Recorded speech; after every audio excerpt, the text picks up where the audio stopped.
নাই আজকে।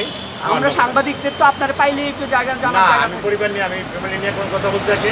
আমি আসছি এই ছবিটার বিরুদ্ধে অ্যাকশন নিতে। আপনার স্ত্রী ভালো হচ্ছে? এটা আমি বলবো না, কিন্তু আচ্ছা আচ্ছা, কয়েকদিন পরেই মুসলমানদের খুব বড় উৎসব, সেটা হলো কুরবানি ঈদ। এই ঈদে কি আপনার কুরবানি আছে? না, আমি কুরবানি দিচ্ছি না। দিচ্ছেন না আর্থিক অনটনের কারণে নাকি ইচ্ছা করে? সংকট আছে। আচ্ছা, এই প্রসঙ্গে আমি একটা প্রশ্ন আপনার করি। বলেন। আজকে সারা পৃথিবীব্যাপী একটি কথা খুব আলোড়ন হচ্ছে। আপনার পূর্ব বাংলা কমিউনিস্ট পার্টির একজন নেতা, ঝিনাইদহ জেলার 4 আসনের এমপি, সে ভারতে গিয়ে তাকে হত্যা করা হয়েছে, চিকিৎসার জন্য গিয়েছিল, এবং সেটা নিয়ে সারা পৃথিবী এখন এটা নিয়ে নাড়াচাড়া দিচ্ছে আর কি। তা এখন এই যে পূর্ব বাংলা কমিউনিস্ট পার্টির যে আনারুল আজিম, ওনার সাথে কি আপনার আমার সাথে কোনো সাক্ষাৎ নেই, আমার সাথে দেখাই হয়নি। একসময় কি একসঙ্গে আপনার না, একসময় ছিলাম না, একসঙ্গে ছিলাম না কোনো। সে তো বড় মাপের মাফিয়া বলে পরিচিত হচ্ছে এখন।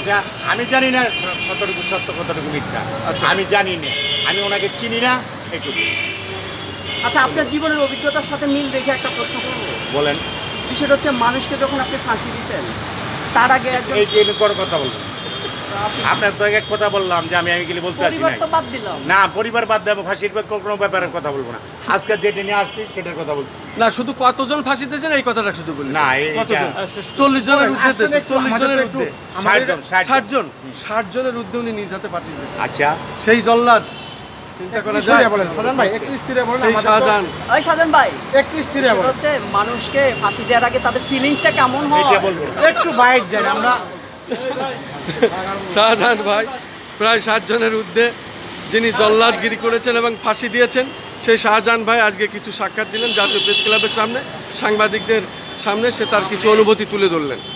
আমি খন্দকার মাসুদুজ্জামান, জাতীয় প্রেস ক্লাবের সামনে, রাজধানী ঢাকা, জাতীয় প্রেস ক্লাবের সামনে।